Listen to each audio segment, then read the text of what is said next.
Firefighter Rehabilitation. This presentation was designed to provide an overview of firefighter rehabilitation to fire and EMS personnel. The contents of the presentation are based on the NFPA 1584 Standards 2015 edition. The program will take approximately 30 minutes to complete. This program is an overview and provides basic information regarding firefighter rehabilitation. We recommend you review NFPA 1584 and your department's Rehabilitation Standard Operating Procedure. Always consult with your medical director and EMS regulatory agency prior to providing any emergency medical care during rehabilitation. This program is not meant to substitute as a guide to providing emergency medical treatment at the scene of an emergency or during a training exercise. The goal of firefighter rehabilitation is quite simple: reduce line-of-duty injuries and death for firefighters at the scene of an emergency or during a training exercise. According to statistics released by NFPA, 58% of firefighter deaths were caused by overexertion or stress, leading to a heart attack or stroke. Many of the 50,000 injuries every year are caused by simple fatigue or overexertion. Sending firefighters through rehab allows for prompt recognition of signs or symptoms of overexertion, dehydration, or heat stress. Any of these conditions, if left untreated, could lead to heart attack or stroke. Rehab is a safety net that, when set up and used consistently, can identify problems early and provide corrective treatment. Physical exertion raises the body's temperature. Normal body cooling occurs as a result of the evaporation of sweat from the surface of the skin. At the same time, your turnout gear is protecting you. It is totally blocking evaporation of sweat from the skin, preventing any cooling of the body. This, in turn, further increases heat stress, leading to more sweating, still without the benefit of body cooling. Hot days accelerate this even more. If left uncorrected, this will ultimately lead to heat stroke and possibly death or severe disability. High humidity reduces the ability of the body to cool itself through perspiration and evaporation. Working in turnout gear places the body at risk. Adding heat and humidity almost instantly push the human body to its limits. The combination of exertion, turnout gear, heat, and humidity, if not managed, is a deadly combination for the unsuspecting firefighter. You already have enough stress during your job. Heat stress is something that comes with the job. Know it, understand it, and manage it. Be extra careful on hot days, and be particularly careful when those hot days have high humidity. At the beginning of each shift, know the high temperature and humidity for the day. As the day heats up, reduce workloads and increase rest, rehab periods. Know the risks and actively plan to manage your risks every day. As your body heats up, it sweats. Sweat on the surface of your skin cools the body as it evaporates. A body sealed in turnout gear does not cool down because the sweat cannot evaporate. This results in a further rise in body temperature and increased sweating. Unfortunately, the increased sweating does little to cool the body down and only adds to fluid loss. On hot days, you can lose 32 ounces of water every 20 minutes. Before your first bottle changeout, you could lose a half gallon of water plus all the electrolytes. Research suggests many firefighters start their shifts in a dehydrated state. The combination of beginning your shift dehydrated, losing fluids to hot weather, and firefighting can lead to severe dehydration, and the medical consequences vary rapidly. As your body continues to sweat under your turnouts, it begins to draw water from all sources within the body. One of those sources is drawing fluid out of the blood. Your blood is approximately 60% water and 40% cells. As your body requires more fluid to sweat, it draws fluid from the blood supply, upsetting the 60-40 balance between liquids and solids. The result, thicker and thicker blood.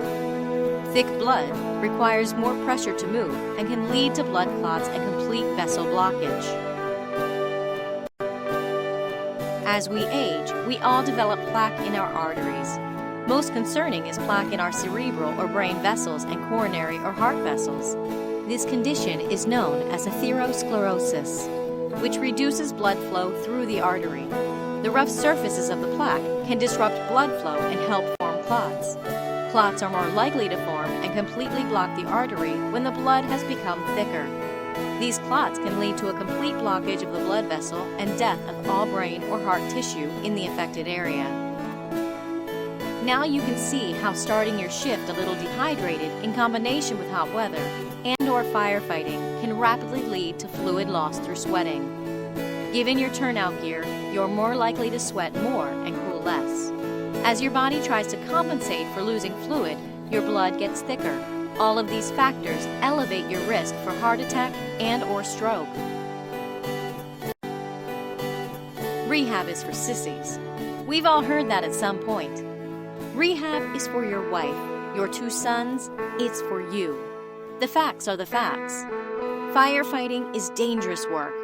Add some turnout gear, exertion, heat and humidity, and you're going to lose a significant amount of fluid through sweating.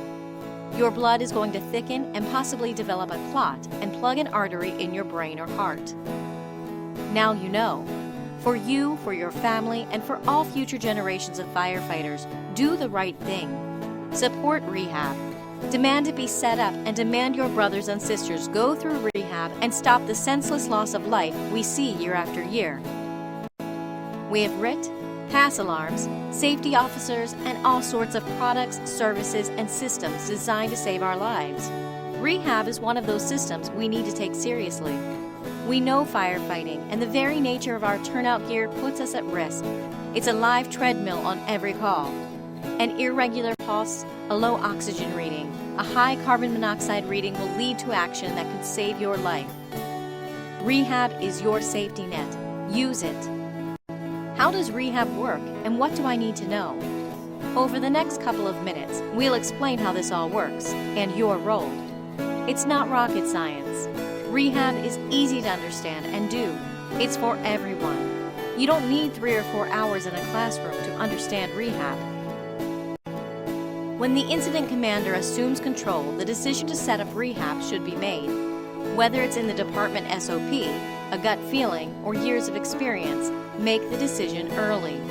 The early decision allows dispatch to get additional resources rolling, including a dedicated rehab vehicle or an organization like the Red Cross.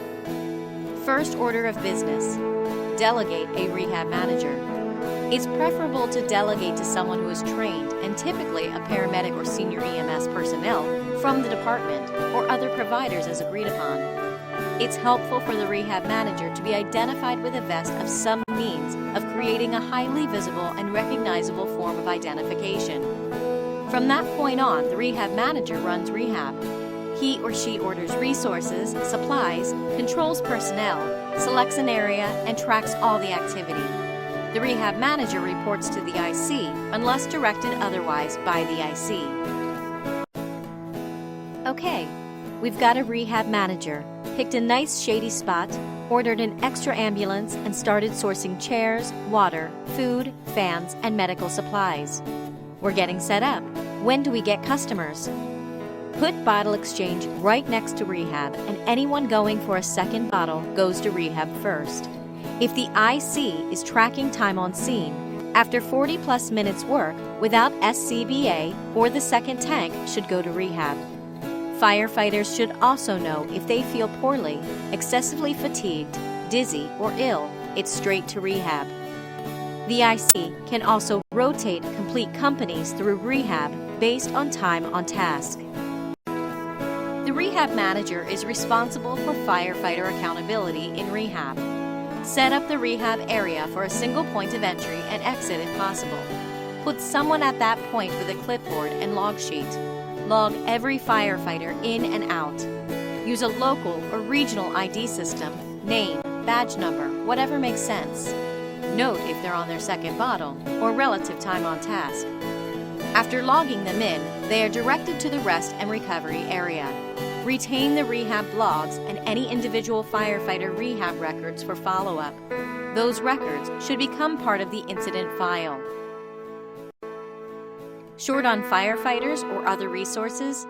Consider utilizing the American Red Cross or other service providers such as local CERT teams or the Salvation Army.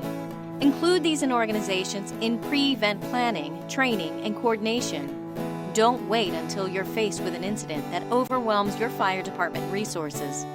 Most of these organizations and their members are eager to assist and are very capable. The majority of the time when a family dwelling is lost to a fire, the American Red Cross is already on scene providing aid to the victims of the fire. The American Red Cross is typically equipped to provide shelter, seating, water and drinks, food and other support services. Many of the responders are also trained in first aid and CPR or as emergency medical responders.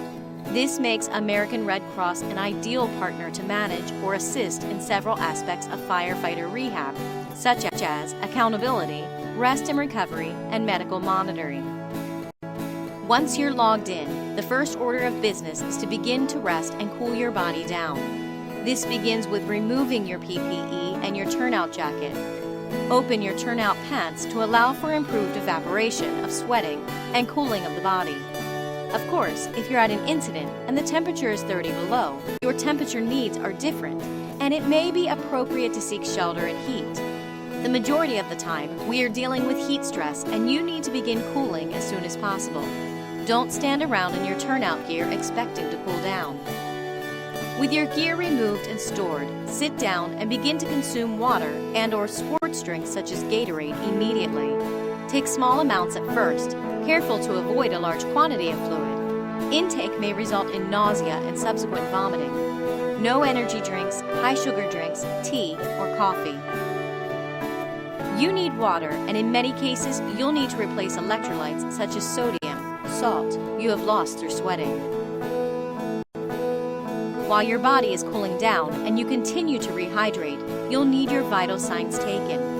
This is where a dangerously high blood pressure or an elevated carbon monoxide level can alert medical personnel of a potential problem. The new NFPA standard directs us to take your blood pressure, pulse rate, respiratory rate, temperature, oxygen saturation, and assess the carbon monoxide level. This is done by a firefighter or other individual with EMS training. The function is known as medical monitoring, and it is not intended to be part of the EMS or 911 system. Plan on spending 20 minutes or so in rehab.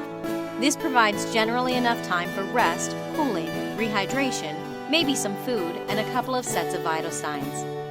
The rehab crew is looking for your vital signs to normalize, your temperature to come down, your dehydration corrected, and generally that you're looking and feeling rested. If after 20 minutes your vital signs are still way out of range for average, you look or feel poorly, or have a medical complaint, it's time to move you to the medical treatment area, which is managed by EMS professionals. In some cases, after 20 minutes, the rehab personnel may decide to keep you in medical monitoring for additional time to see if you can recover fully without going to the medical treatment area. The goal is to provide rest and recovery, allowing you to return to duty safely. In certain situations, some firefighters may require more than 20 minutes to rest and recover. This may be due to extremes in weather, extremely demanding workload, or other factors that push the firefighter's body to its limits. If you have a medical complaint, you're injured, or your vital signs don't recover after rest, cooling, and hydration, it's time to go to the medical treatment area. This area should be staffed with basic life support at minimum, preferably advanced life support or paramedics. Once this transition occurs, most systems consider this as now under the EMS system. Firefighters are now assessed and treated based on EMS treatment protocols, and transport, non-transport decisions are based on EMS regulations. Expect to complete a patient care report for every firefighter entering the medical treatment area. If the firefighter is not transported, expect to complete an AMA form, or maybe even speaking with the base physician. This transition back to duty, or if transported, should be recorded on the rehab log held at the entry/exit point for rehab. It's a good idea for your department or your department's medical director to meet with and discuss firefighter-specific protocols that address rehab. The ability to treat dehydration with intravenous fluids and then release the firefighter on scene is one of many topics that need discussion long before rehab is put into practice.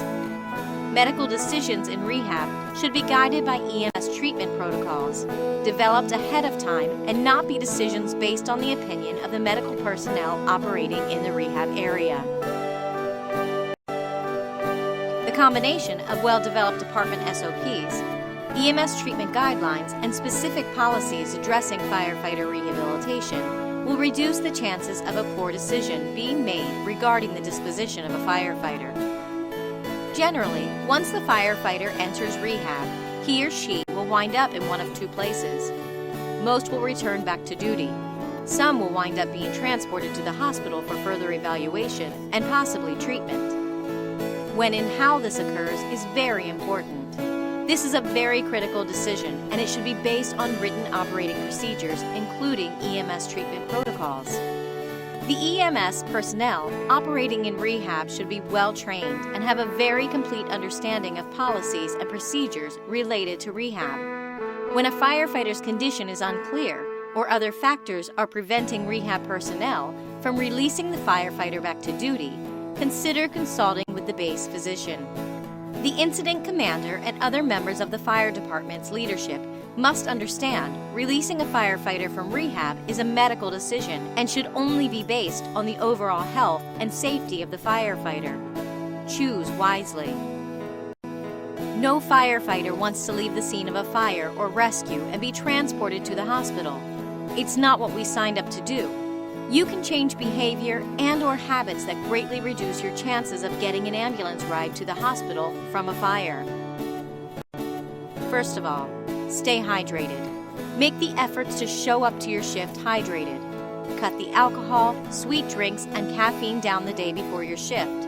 Show up to work with a bottle of water and drink it. Avoid energy drinks, high sugar drinks, excess caffeine, and sodas. Drink water in modest amounts all day long. Add sports drinks, maybe every third or fourth drink.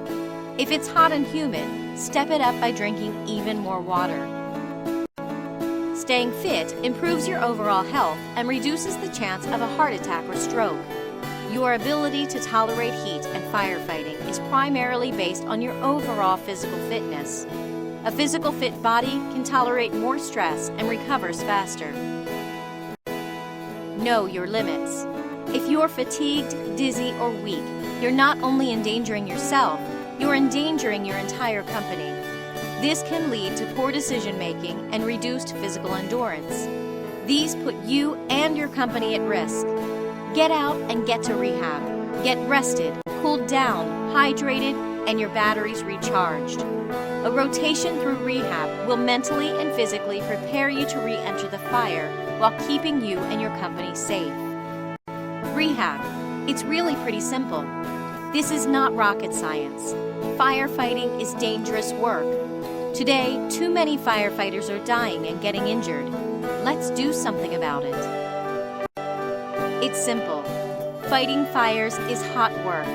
Wrapping yourself up in gear that is hot and prevents cooling by evaporation makes it worse. Hot weather and humidity make it even worse. Getting hot causes sweating, which causes fluid loss. Fluid loss causes your blood to get thicker. Everyone has some form of atherosclerosis or plaque in our arteries.